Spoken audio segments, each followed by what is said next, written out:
Bien, hola amigos, hoy es 15 de diciembre de 2015. Bueno, finalmente entonces vamos a cerrar este ciclo de conferencias relacionado pues con lo de la sentencia de unificación de tutela 1184 del 2001, cuyo ponente lo fuera el magistrado de la Corte Constitucional en ese entonces, el doctor Eduardo Montealegre Linet, quien ahora funge como fiscal general de la Nación. Todo era para hacer un análisis en relación con algo que hemos titulado el juicio de imputación depende de la delimitación de ámbitos de competencia. Entonces vamos a fijar unas conclusiones y cerramos entonces este tercer capítulo del caso pues relacionado con el general Uzcategui por aquello de la masacre de Mapiripán, Meta, en 1997, para el 15 de julio, cuando un grupo de autodefensas masacró a más o menos a 50 personas en esa población, con la anuencia de el ejército colombiano, siendo pues juzgado el general Uzcategui, quien era comandante de brigada de esa división respectiva, y un coronel también. Pero bueno, entonces dentro del desarrollo y análisis que se hace en esta sentencia de unificación, les decía que abordaron varios aspectos puntuales. En esencia, lo del fuero penal militar, lo del juez natural, el tema sobre las vías de hecho frente a las sentencias de tutela por parte del conocimiento que tiene la Corte Suprema de la Corte Constitucional en este caso,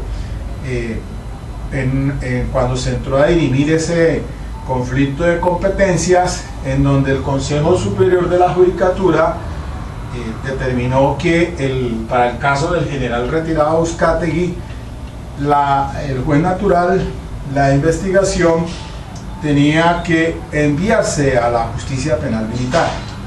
Una situación errada, toda vez que la Corte Constitucional, revisando pues esas sentencias de tutela del tribunal y posteriormente de la Corte Suprema de Justicia, se analizó el tema de la comisión, de las conductas de comisión por omisión frente a los delitos de lesa humanidad. Para ello entonces se tuvo como referente la sentencia C358 del año 97 del doctor Eduardo Cifuentes, donde se determina lo de la competencia para la justicia penal militar, lo del fuero militar, en donde se sentaron las raíces de que la fuerza pública, cuando comete aquellas conductas que guardan una relación con el servicio, su competencia le corresponde a la justicia penal militar. Y entonces allí se delimitó que cuando se cometen excesos o extralimitaciones en el cumplimiento del deber constitucional, por ende la competencia le correspondería a la justicia castrense. Pero al mismo tiempo en esta sentencia C358 se advirtió que para cuando se comete por parte de la fuerza pública violaciones a derechos humanos o derechos fundamentales, es decir, de lesa humanidad, no pueden ser considerados jamás como delitos relacionados con la misión constitucional, sea el ejercicio de la función constitucional para la policía del artículo 218 o de las fuerzas militares, el artículo 217. También es decir, hasta allí quedaba claro pues por la sentencia C358 del 97 que las conductas por acción como lo señala pues el artículo 221 de la Constitución Política, que la justicia castrense conocerá solamente aquellas conductas que guarden relación con el servicio. Y entonces, en esta sentencia de tutela, de unificación de tutela SU 1184 del año 2001, pues retomó el análisis frente a las conductas de comisión por omisión frente a delitos de lesa humanidad, hasta al punto de que hasta ese momento la Corte Constitucional pues era muy vago lo que se había estudiado en relación con las conductas de omisión, pero pues, enfrentadas por delitos de lesa humanidad. Y entonces se viene a hacer como una primera conclusión de que esas conductas de comisión por omisión, su competencia normalmente debería corresponder a la justicia castrense cuando guarden una relación con el servicio, pero teniendo en cuenta la sentencia C358 del 97, también se hace la inferencia de que frente a las conductas de comisión por omisión, pues de igual manera, en tratándose de delitos de lesa humanidad, no corresponde jamás a la justicia penal militar.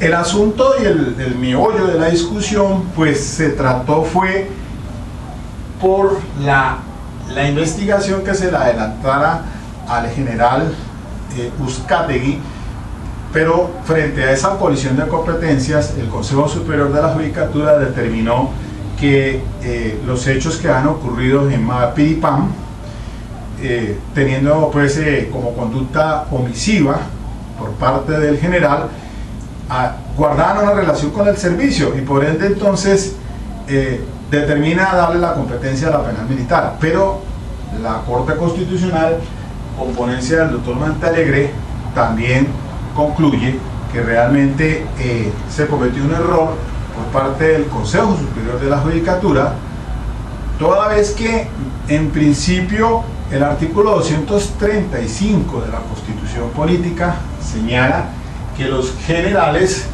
su juez, teniendo un fuero integral, su juez natural lo es la Corte Suprema de Justicia, cuando se encuentran en servicio activo y conductas que guarden relación con el servicio.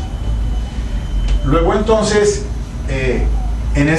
bajo esas consideraciones, pues se desconoció lo que señala la Constitución Política en el artículo 235, toda vez que el Consejo Superior de la Judicatura, al dirimir ese conflicto entre la justicia ordinaria y la justicia castrense, consideró que esos hechos guardaban una relación con el servicio y se los envió entonces a la justicia penal militar, cuando en realidad quien era competente, encontrándose en servicio activo, lo es la Corte Suprema de Justicia.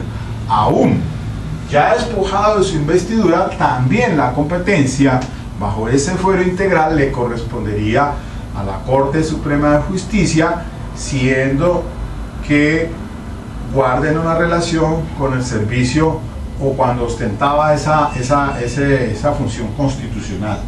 Entonces, lo determinante es que en esta sentencia también se llegan a otra conclusión de que el juez de tutela puede y está autorizado de revisar los elementos materiales de prueba, no de responsabilidad del servidor público, sino en relación con lo que tiene que ver para resolver la colisión de competencias. En este caso entonces tendría que hacerse un análisis por parte del juez de tutela como una excepción a la regla general de que no debe inmiscuirse frente a los elementos de prueba, porque eso le corresponde a los jueces de instancia frente pues al debate de responsabilidad, pero que hay que tenerlos en cuenta para resolver frente a lo que hay que, la determinación a que hay que llegar para darla a quien le correspondería la competencia. Entonces, eso también lo abordó la sentencia, esa otra conclusión a la que se puede llegar.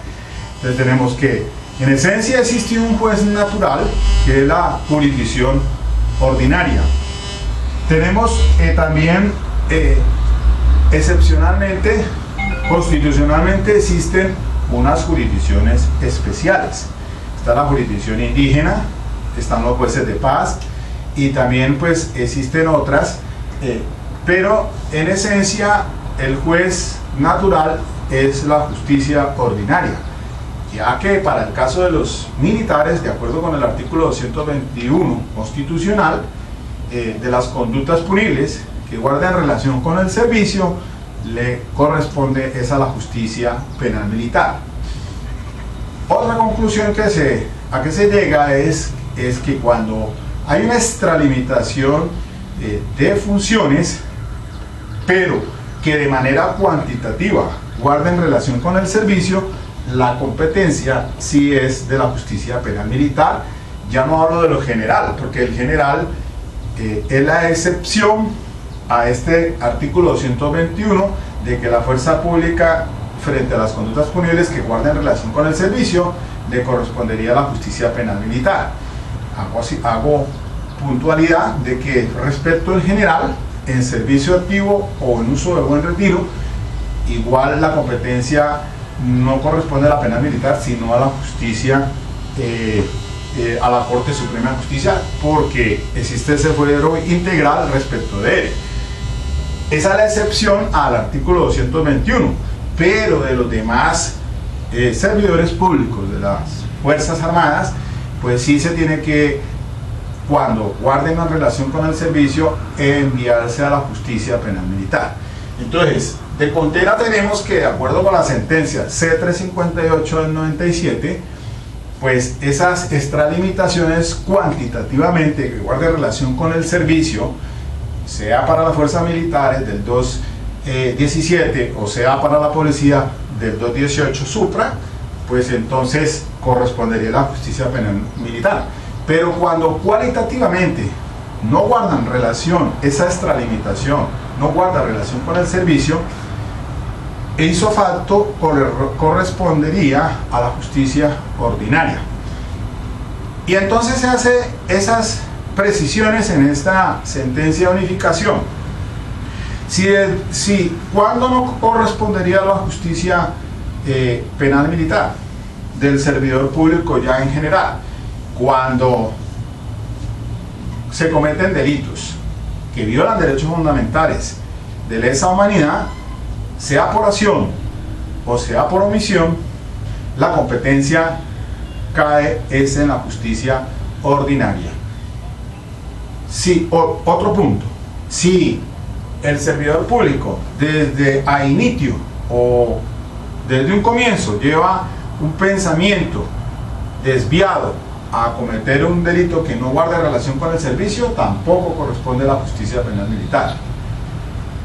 Cuando, llevando desde un comienzo una finalidad constitucional, pero hay una desviación, extralimitación cualitativamente, entonces no corresponderá a la justicia penal militar.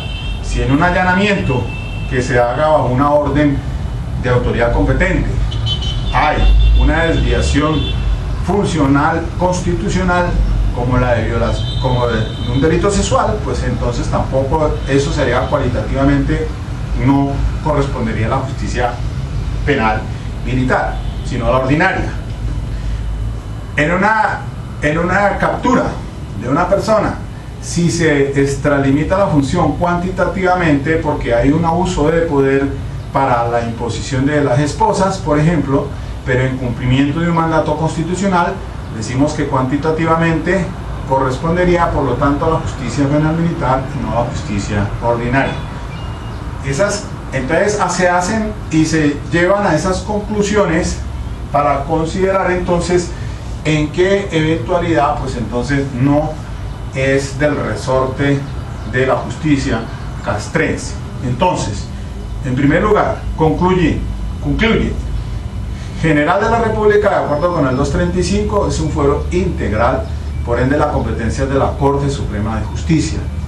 Se da en actos del servicio, porque tenga toda la condición y calidad de general, o según el parágrafo, ya retirado, correspondería también a la Corte Suprema de Justicia, de acusación que presentará el fiscal general o el fiscal en su caso. Ya en términos generales, de acuerdo al 221 constitucional, pues entonces las conductas punibles que cometen los servidores públicos, las Fuerzas Armadas, compuestas por las Fuerzas Militares y Policía Nacional, corresponden a la justicia penal militar cuando guardan relación con el servicio, y entonces hay que tener en cuenta el desarrollo jurisprudencial según la sentencia C358 del 97. Tercero, cuando se traten delitos de lesa humanidad, no, bajo ninguna perspectiva le correspondería eso a la justicia penal militar, de acuerdo pues teniendo en cuenta el punto señalado en el artículo 221 constitucional. La excepción a ellos es la condición de general, que ya la identificamos dentro de ese fuero integral del artículo 235, pero si se trata de conductas por acción o comisión por omisión que guarden entonces una relación con el servicio, corresponderán entonces a la justicia castrense. Pero si son delitos que se desbordan la función constitucional, van a dar a la justicia ordinaria, y más aún si se tratan de asuntos de lesa humanidad.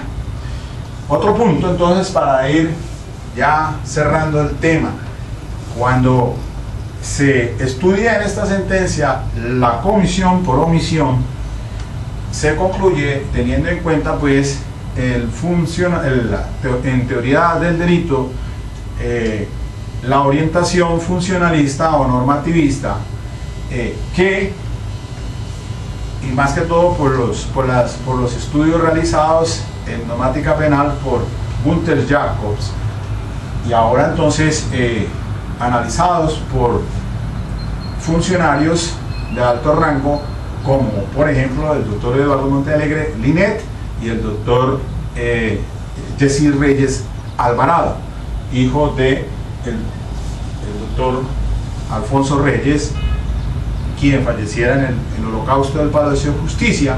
Tema que ahora entonces voy a referirme a ese punto, porque es lo que ahorita ha dado lugar a las investigaciones pertinentes. Pero entonces cerremos el tema allí. En cuestión de normática penal, entonces se tiene que, la conclusión a que se llega es que frente a las conductas de comisión por omisión, ellas axiológicamente, estructuralmente, tienen el mismo desarrollo frente a las conductas por acción. Y entonces la conclusión es que, en tratándose de conductas punibles por acción, cuando ellas son violatorias de derechos humanos o quebrantan de lesa humanidad, pues corresponderán a la justicia ordinaria. Por ende, las conductas omisivas o de comisión por omisión, igual tratándose de delitos de lesa humanidad, su competencia tampoco podrá ser de la justicia penal militar, según la sentencia C358 del 97. Pero entonces se abordó el tema de la dogmática penal. En cuanto a este tema de que actualmente el juicio de imputación se fundamenta en la delimitación de ámbitos de competencia. Entonces, solo se responde por las conductas o resultados que debo desarrollar o evitar en virtud de los deberes que surgen de mi ámbito de competencia o de responsabilidad y que se desprenden de los alcances de la posición de garante. Entonces, cuando nos adentramos en este tema interesante de la dogmática moderna en materia penal frente a la teoría del delito, allí vienen entonces los estudiosos del tema, y para ello pues entonces tuve que apoyarme en esta sentencia de bonificación de tutela y los estudios que se ha hecho al respecto, porque dos altos dignatarios, uno el fiscal general de la Nación, que es el doctor Eduardo Montealegre Linet, tiene este libro que se titula El funcionalismo en derecho penal. Es un libro homenaje al profesor Gunther Jacobs. El doctor Eduardo Montealegre Linet, coordinador Universidad Externado de Colombia, Centro de Investigaciones en Filosofía y del Derecho, editado en febrero del 2003 por el Departamento de Publicaciones de la Universidad Externado de Colombia.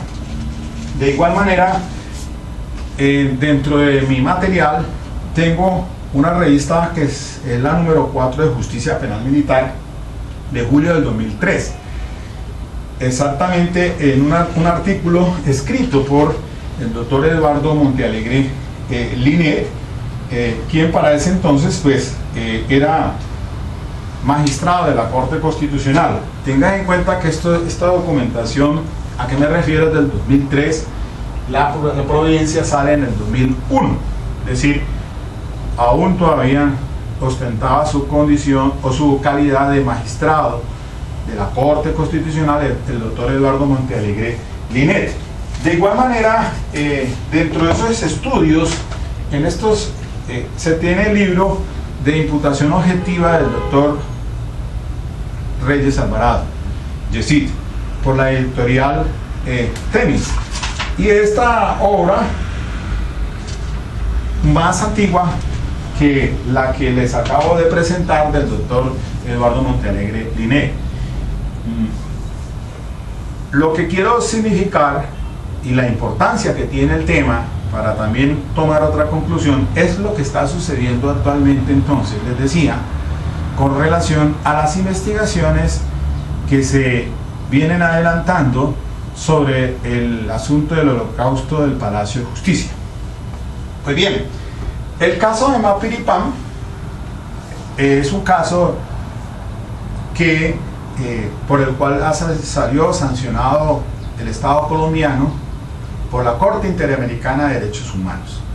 Es uno de los pasajes más trágicos y de la historia de este país, lo que sucedió por las autodefensas en esta población de Mapiripán, en el Meta, por la situación en que a la que se llega la condena contra el general Uzcategui, es precisamente porque ostentaba esa posición de garante. Dentro de su ámbito de responsabilidad, regentaba como comandante de la brigada o de la división de esa zona, pero le correspondía ese municipio al igual que un coronel. Debido a ello, pues entonces se da el desarrollo de este tema del juicio de imputación bajo la perspectiva que estamos manejando dentro de esa delimitación de los ámbitos de responsabilidad o ámbitos de competencia. Les decía muy brevemente, para no volver a repetir el tema, pues que hoy por hoy, teniendo en cuenta pues esos estudiosos del tema en Colombia, pues podemos estar hablando también de ese juicio de imputación cuando se dan estos dos elementos. Uno es el surgimiento de la posición de garante respecto a la competencia por organización, y la otra es por competencia institucional. Brevemente, la competencia por organización frente a la interacción social en toda sociedad, pues en esa interacción se pueden quebrantar bienes jurídicos, y entonces se empieza, para el desarrollo de toda sociedad, dentro de esa creación de riesgos, a veces da lugar a que se quebranten bienes jurídicos, y entonces se comienza, obviamente que esto se maneja bajo el aspecto de que, el aspecto negativo de no atentar contra los bienes jurídicos, pero que si llegara a suceder eso, entonces se tienen unos deberes de seguridad en el tráfico, y si se llega a exteriorizar ese daño antijurídico, pues se tienen unos deberes de salvamento. Y les decía entonces que también pues hay unos elementos que se tienen en cuenta para considerar hasta dónde esa creación, hasta dónde la acción o la conducta genera un riesgo jurídicamente desaprobado. Entonces, temas como por ejemplo de la creación del riesgo jurídicamente desaprobado, la creación del riesgo, del principio de confianza, de las acciones a propio riesgo y de la prohibición de regreso, frente a ese análisis que se debe hacer de si se ha creado un riesgo jurídicamente desaprobado, y que para determinar ese nexo entre la creación de ese riesgo jurídicamente desaprobado y el resultado, entonces se hablan de otros temas como son el fin de protección de la norma, también de la elevación del riesgo,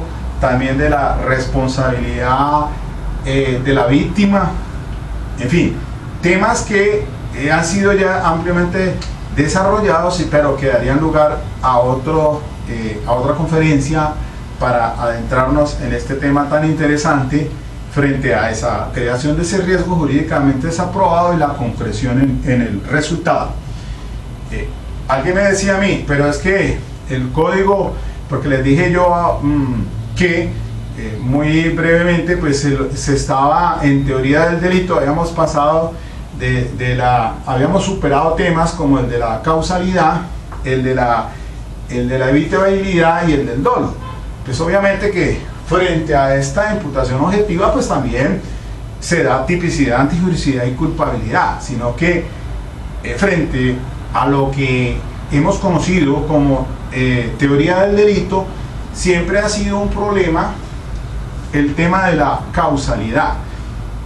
Obviamente que eso daría lugar también a otra discusión o otra conferencia, desarrollarlo muy ampliamente, porque hablamos sobre, se conoce lo de la teoría de la equivalencia de las condiciones, o del sine qua non, de la condición adecuada, etcétera. Temas que se han tenido en cuenta, y para eso pues yo hago un reenvío aquí a una obra muy importantísima del doctor del Paisa, que es experto en esto de teoría del delito, del doctor Nodier Agudelo Betancourt, quien tiene unas obras extraordinarias sobre el tema de teoría del delito, y quien más que él, conocedor de estos temas de teoría del delito, que los maneja muy bien.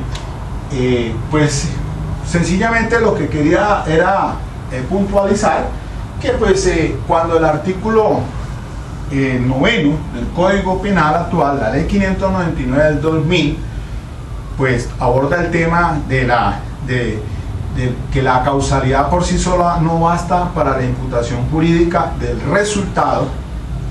Y allí le hago la puntualidad, de pronto a alguien que me hizo el comentario puntual, sí, obviamente que la causalidad no ha desaparecido, pues obviamente en la teoría del delito, pero fíjese bien que cuando esas líneas se expresan así textualmente, la causalidad por sí sola no basta para la imputación jurídica del resultado, nos mete en unos temas supremamente álgidos, como son temas el del desvalor de la acción y el desvalor de resultado. Entonces eso daría también para otro análisis muy puntual en las discusiones, porque hay bastante tratado sobre este punto, el desvalor de acción y el desvalor de resultado, y la incidencia que eso ha tenido en la teoría del delito frente a las orientaciones dogmáticas, como han sido pues por lo menos el finalismo y después ahora el funcionalismo, porque pues de acuerdo a algunos análisis al respecto desde el punto de vista normativo, pues tienen también unas consecuencias. Lo que quiero indicarles es que cuando el artículo 9 dice la causalidad por sí sola no basta para la imputación jurídica del resultado, ya lo había leído yo en los estudios que hizo la Procuraduría General de la Nación frente al texto de la Ley 599 del 2000, cuando en ese año hice mi especialización en Derecho Penal en la Universidad Santiago de Cali, que frente a este tema de la imputación objetiva nos ubicaba en el tema precisamente de la relación que existe entre la creación del riesgo jurídicamente desaprobado y la concreción en el resultado. Entonces, además, casi que no nos ubicaría en la segunda fase, no un tanto en la primera fase, porque les decía que frente a la creación del riesgo jurídicamente desaprobado había que examinar la creación del riesgo, el principio de confianza, acciones de propio riesgo y la provisión de regreso, pero que para tocar el punto del resultado, o sea, la concreción de ese riesgo jurídicamente ya desaprobado en el resultado, son los otros elementos o componentes de que ya muchos autores han hablado de ella y bastante bien, sobre todo el tema de el fin de protección de la norma. Recuerdo tal vez a Klaus Rosin, recordemos entonces también en la elevación del riesgo, lo mismo, el tema si se le puede imputar a esa persona teniendo en cuenta que hay responsabilidad por parte de la víctima, dolosa o imprudentemente. Mire que es que los temas en dogmática penal hay que ser muy cuidadosos con ellos, porque pues conozco de varios autores y manejan pues un tema con más profundidad de pronto que lo que lo estamos haciendo aquí en este breve espacio de tiempo, pero podría dar lugar a más adelante revisar ese tema o estos temas puntualmente sobre la imputación objetiva. Pero bueno, demos por hecho que frente entonces a esa responsabilidad que se le encontró al general Uzcategui, fue en desarrollo de que teniendo su posición de garante se originó porque funcionalmente o constitucionalmente, de acuerdo con el artículo 2 y el artículo 218 supra, pues tenía el deber de protección frente a los bienes jurídicos, la vida de las personas. Y entonces, al no disponer de deberes de medidas de seguridad, de aseguramiento en el tráfico y más que todo deberes de salvamento, porque si en el caso de Mapiripán se tiene que llegaron los paramilitares al aeropuerto y lo recogen las mismas fuerzas militares, lo recogen sabiendo que hicieron presencia allá, llegan al casco urbano de Mapiripán, permanecen del 12 al 15 que sucede la masacre y solo el 22 de julio es que llega ya la autoridad posteriormente, pero hubo una anuencia por parte de las fuerzas militares porque teniendo la disposición para evitar ese resultado lesivo, el de lesa humanidad, se le debe imputar entonces al servidor público, no tanto por el carácter funcional, sino por el resultado lesivo de comisión por omisión de lesa humanidad. Entonces, en esa eventualidad, el general se halló responsable de estos hechos. Entonces ahora, volviendo al tema del holocausto del Palacio de Justicia, entonces, mire lo interesante que lo que se ha puntualizado. Recordemos que esta semana ya finalmente se dice que se va a resolver el tema de casación del coronel Plazas Vega, Alfonso, por la desaparición forzada. Y entonces allí hay una situación también por resolverse, debido a que dos magistrados, creo que son el doctor José Leonidas Bustos Martínez y el doctor Eider Patiño, han tratado de convencer a los otros magistrados de la sala de la Corte Suprema de Justicia para que condenen al coronel. Sin embargo, la mayoría, 6 de ellos, están para absolver al coronel Plazas Vega sobre esa condena que se impuso en primera instancia, y ya lleva, creo que va para 7 años condenado el coronel. Pues finalmente esta semana, de hoy a mañana o pasado mañana, estaremos conociendo casándose esa condena y absolviéndose entonces al coronel Plazas Vega. Lo que sucede es que la semana pasada el fiscal general de la Nación pues anunció abrirse una investigación penal por las torturas. Delitos de lesa humanidad son imprescriptibles, recordemos. Entonces, también se ha hablado de que se van a revisar las amnistías e indultos concedidos al M-19 en la década del 80, porque resulta de que existe el fallo internacional de la Corte Interamericana de Derechos Humanos, en la que se condena a El Salvador. Ese es el caso conocido como Mozote versus Salvador. Revisan ustedes en internet, y esa es otra de las situaciones trágicas más viles sucedidas en El Salvador y cometidas por las Fuerzas Armadas. En 1981, entre el 11 y el 13 de diciembre, en Mozote y en varios corregimientos o municipios allí aledaños, se sucede una masacre contra personas mayores o adultos, mujeres, niños, más o menos 1000 y pico de personas reportadas por parte de las Fuerzas Armadas, combatiendo a la contrainsurgencia por al parecer tener algunos vínculos con ellas. Resulta de que eso es atentatorio contra la Convención Americana de Derechos Humanos o el Pacto de San José de Costa Rica. Recordemos que nosotros tenemos 2 tratados internacionales aprobados en Colombia, que son la ley 16 del 72, que es el Pacto de San José de Costa Rica, o la Convención Americana. En la Convención Americana, pues no podrá cometerse actos degradantes, torturas, que vayan contra delitos de lesa humanidad. En esa situación que se presentó allá, y se presentó de todo, porque mataron a esas personas, violaron,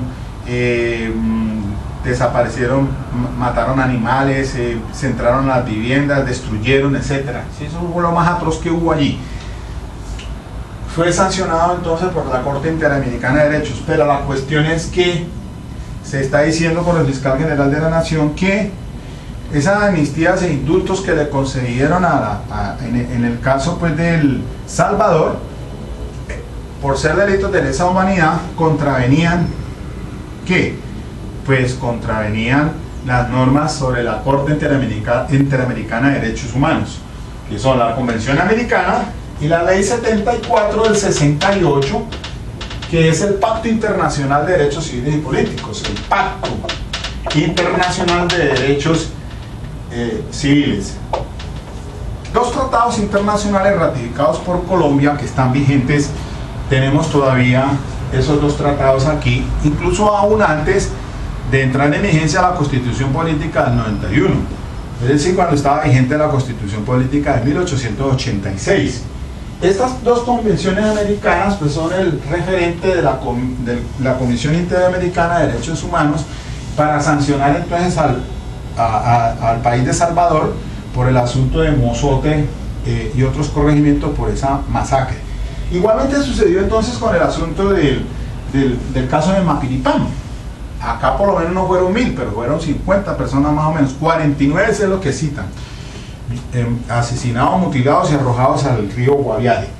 Una cuestión despiadada cometida por las autodefensas al mando de Carlos Castaño y con la anuencia de las fuerzas militares bajo esa posición de garante en la que no cumplieron unos deberes de salvamento teniendo los medios indispensables para combatir, pero realmente pues sabemos muy bien que desafortunadamente ha habido un matrimonio entre las fuerzas, algunas personas, no todos obviamente, en la que pues se han dado y se han sucedido estos tristemente ya conocidos por el país. Pero acá ahora se está dando entonces que a raíz de todo esto entonces se van a revisar si esas amnistías e indultos para el M19 fueron concedidas bien y dentro de la legalidad, porque si no entonces después de 30 años también tendrán que responder estas personas. Ahora también el fiscal general de la Nación ha citado a 3 ministros, exministros,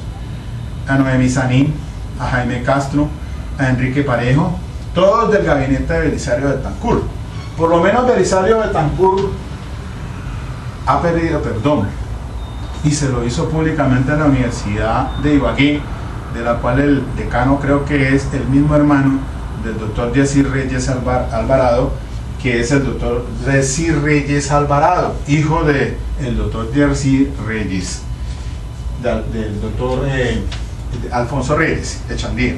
Entonces, públicamente se ha hecho esa manifestación de perdón frente a lo que sucedió en su momento, porque se conoce que el magistrado, presidente de la Corte, el doctor Alfonso Reyes, pedía la intervención no solamente del director de la policía, que era el Víctor Delgado Mayarino, sino el mismo presidente, pero conocemos todos cuál fue el resultado de la toma y la retoma del Palacio de Justicia, donde se cometieron toda clase de atropellos por parte de las Fuerzas Armadas, llámese Fuerzas Militares y Policía Nacional también, con el uso de los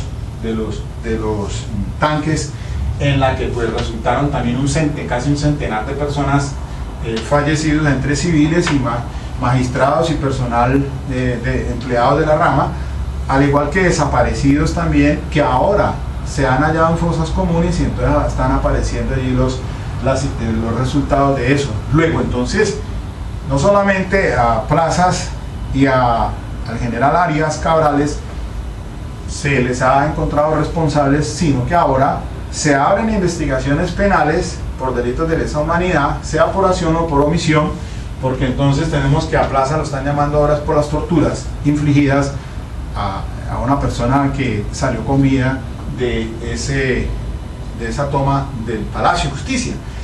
Al igual que hay también varios servidores públicos de las Fuerzas Armadas que han sido llamados también a responder por desaparición forzada, por las torturas, porque pues estos son delitos de lesa humanidad que son imprescriptibles y que pues a la cabeza del fiscal general de la Nación está llamando ahora a que se responda, o por lo menos se están haciéndose todas las indagaciones después de 30 años para establecer entonces para delimitar los ámbitos de competencia y entonces hacer los juicios de imputación a que se dé lugar, sea por acción o por omisión, frente a delitos de lesa humanidad.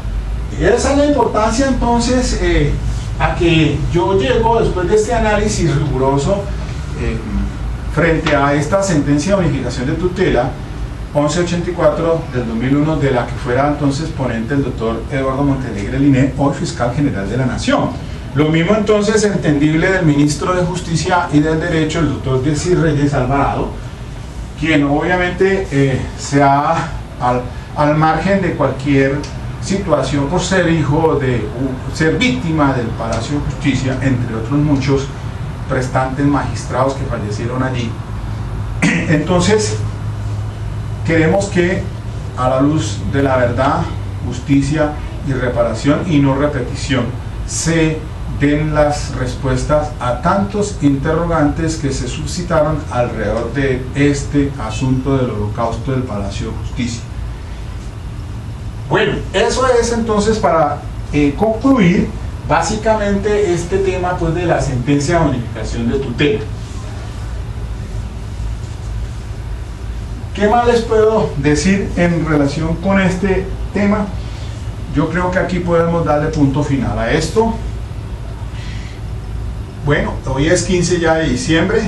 Finalmente quiero darle un agradecimiento especial a todas las personas que se han suscrito, que me escriben, que algunos son también críticas, obviamente que no todo puede ser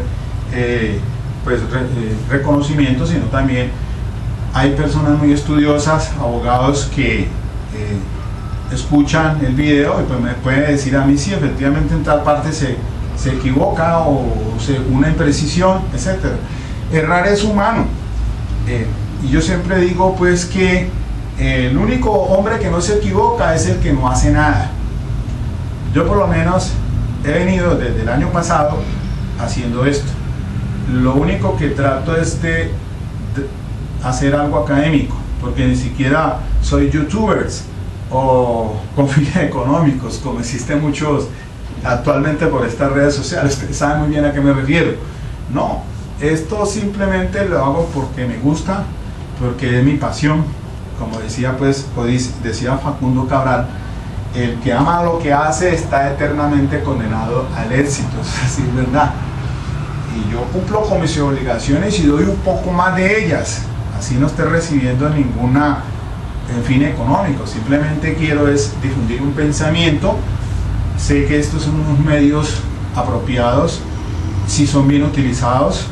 Lo he dicho en las diferentes universidades de Cali, se lo dije a las decanaturas de algunas facultades de Derecho, e insisto en que las clases de sus docentes deberían de subirlas a estos portales. Cada universidad debería tener un portal académico para efectos de que el joven estudiante no tenga necesidad de ir a apuntar o a tomar apuntes en la clase, sino a concentrarse solamente en lo que diga su docente, y que después pueda revisar cuantas veces quiera por su iPhone, por su tablet, por lo que sea,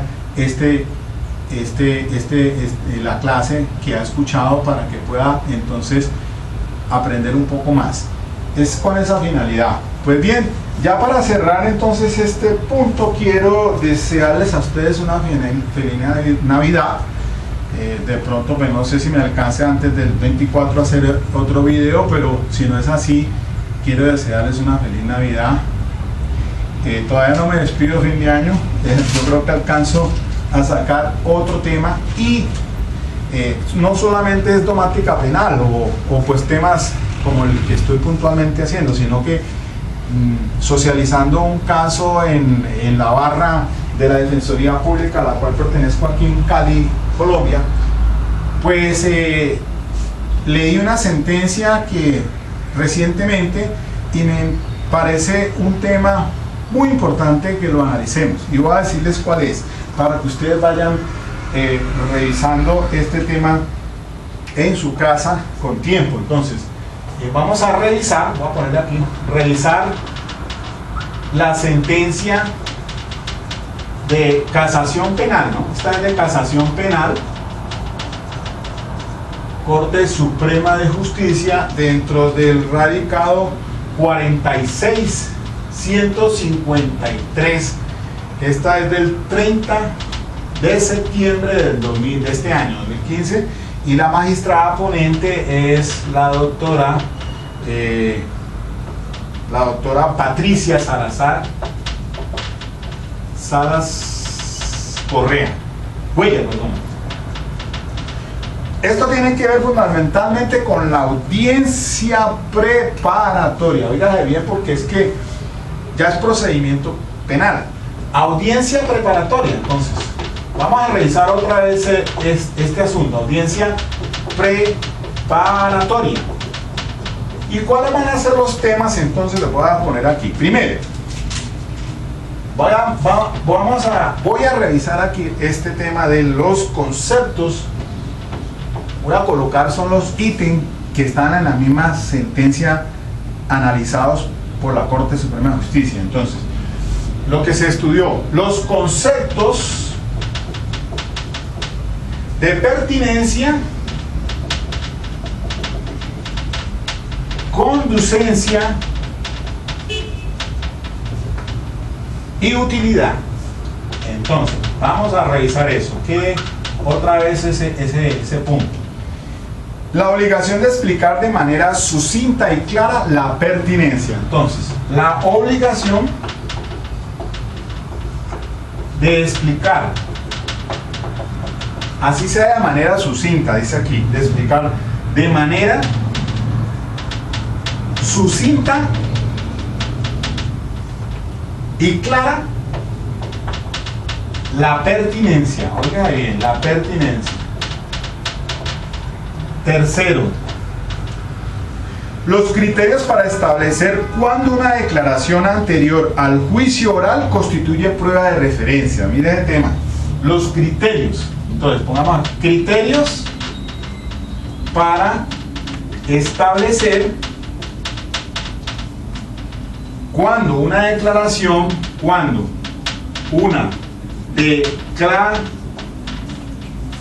una declaración antes del juicio oral constituye prueba de referencia. Otra vez aquí, entonces constituye prueba de referencia. Constituye prueba de referencia, ¿no? Recordemos que el 438 de la ley 906 es la que aborda el tema de la prueba de referencia. También se va a analizar aquí algo que sucedió muy importante, que es el precedente judicial como tema de prueba, porque es que acá unos abogados se aparecieron en la audiencia preparatoria y se llevaron unas jurisprudencias y las quisieron introducir como tema de prueba. Entonces se tocó el tema del precedente judicial como tema de prueba. Es obvio que ustedes ya están diciendo, pero ¿cómo así que llevaron unas sentencias como tema de prueba? Pues eso es obvio, y ya de entrada después podemos decir que pues, es absurdo que en un juicio se va a llevar allá pues una jurisprudencia sabiendo que ese es un asunto que usted tiene que alegarlo en el cierre de manera, oralmente, porque reconocemos que tres sentencias de la Corte sobre el mismo punto son doctrina probable. Entonces son criterios auxiliares y las sentencias de la Corte Constitucional son de obligatorio cumplimiento y las de la Corte Suprema de Justicia que serán consideradas doctrina probable cuando tres sentencias traten sobre el mismo punto. Entonces ese fue uno de los temas allí pues que también planteó la Corte, pues cómo van a llevar allá una sentencia para que tenga en cuenta como precedente judicial, ¿no? Pues, no hace parte del tema de prueba. Bien, entonces el punto, bueno, quedamos en el cuarto. El punto quinto que se va a revisar aquí es el de, el punto quinto, el registro de otras actuaciones procesales, el registro de otras actuaciones procesales